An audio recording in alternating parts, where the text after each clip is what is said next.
Assalamualaikum warahmatullahi wabarakatuh. Hai, perkenalkan nama saya Nurnafila Rahim, NIM 22060204 dari Prodi Teknik Informatika. Di sini saya akan menjawab beberapa pertanyaan dari CPK 2 Pancasila. Kita sebagai generasi muda memiliki tanggung jawab untuk mempertahankan dan mengamalkan nilai-nilai Pancasila dalam kehidupan sehari-hari.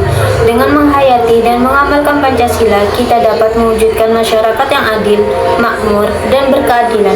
Mari kita bersama-sama memperkuat rasa nasionalisme dan cinta tanah air dengan menghargai perbedaan dan memperkuat persatuan.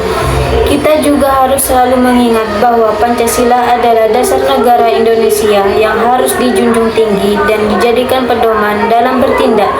Mari kita jadikan Pancasila sebagai pedoman dalam setiap tindakan dan keputusan kita, sehingga kita dapat membangun Indonesia yang lebih baik dan maju. Marilah kita segenerasi muda bersama-sama mengangkat nilai-nilai luhur Pancasila dalam setiap tindakan dan pikiran kita. Dengan menghayati dan mengamalkan Pancasila, kita dapat membangun masyarakat yang adil, damai, dan berbudaya. Mari jadikan Pancasila sebagai panduan utama untuk menjaga persatuan, kesatuan, dan kemajuan Indonesia. Proses perumusan Pancasila secara historis diawali saat diselenggarakannya sidang Badan Penyelidik Usaha-Usaha Persiapan Kemerdekaan Indonesia atau BPUPKI pertama pada 1 Juni 1945. Pada sidang tersebut, Dr. Haji Manudya Diningrat mengajukan masalah mengenai pembentukan rumus calon dasar negara.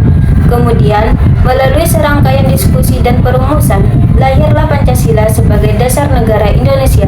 Secara etimologis, istilah Pancasila berasal dari bahasa Sanskerta di mana panca berarti 5 dan sila berarti dasar atau prinsip.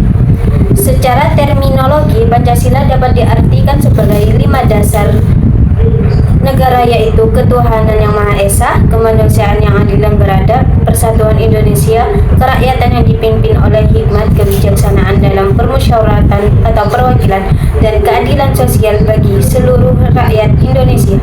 Rumusan Pancasila beserta tata urutannya tercantum dalam alinea keempat pembukaan Undang-Undang Dasar 1945. Proses perumusannya melibatkan diskusi dan pertimbangan dari berbagai tokoh dan pemikir bangsa yang mewakili spektrum ideologi yang beragam.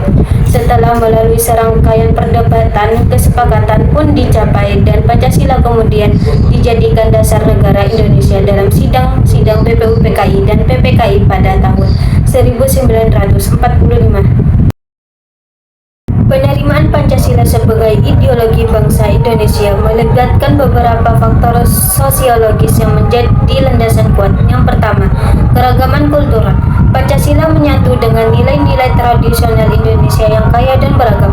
Hal ini memungkinkan Pancasila dianggap sebagai cermin dari nilai-nilai yang sudah ada dalam masyarakat Indonesia. Kedua, inklusivitas. Pancasila menyediakan landasan yang inklusif bagi berbagai kelompok sosial, agama, dan suku di Indonesia. Hal ini memungkinkan adanya persatuan di tengah keberagaman yang ada. Ketiga, respon terhadap konteks sejarah.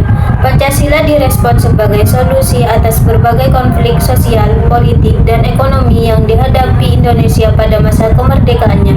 Sebagai hasil dari proses sejarah, Pancasila dipandang sebagai jalan tengah yang dapat merangkul kepentingan beragam. Keempat, kepemimpinan tokoh-tokoh nasional. Peran pemimpin nasional seperti Soekarno dan tokoh-tokoh lainnya dalam merumuskan, memperjuangkan, dan mengartikulasikan Pancasila menjadi kunci dalam penerimaannya sebagai ideologi yang dapat diterima secara luas. Kelima, legitimasi politik. Pancasila diadopsi sebagai dasar negara Indonesia melalui proses resmi dan sah di sidang-sidang BPUPKI dan PPKI, memberikan legitimasi yang kuat sebagai ideologi negara. Faktor-faktor ini bersama membantu dalam diterimanya Pancasila sebagai ideologi bangsa yang merangkul nilai-nilai universal dan lokal, serta mampu menjadi dasar bersama bagi kesatuan dan keberagaman Indonesia. terdapat beberapa tantangan dan ancaman terhadap eksistensi ideologi Pancasila dalam percaturan global. Yang pertama, globalisasi. Integrasi ekonomi, budaya, dan politik global dapat menghadirkan nilai-nilai yang bertentangan dengan Pancasila. Pengaruh budaya asing, arus informasi yang masif, serta pengaruh ideologi dari luar bisa mengancam nilai-nilai lokal yang menjadi landasan Pancasila. 2. Ekstremisme dan radikalisme.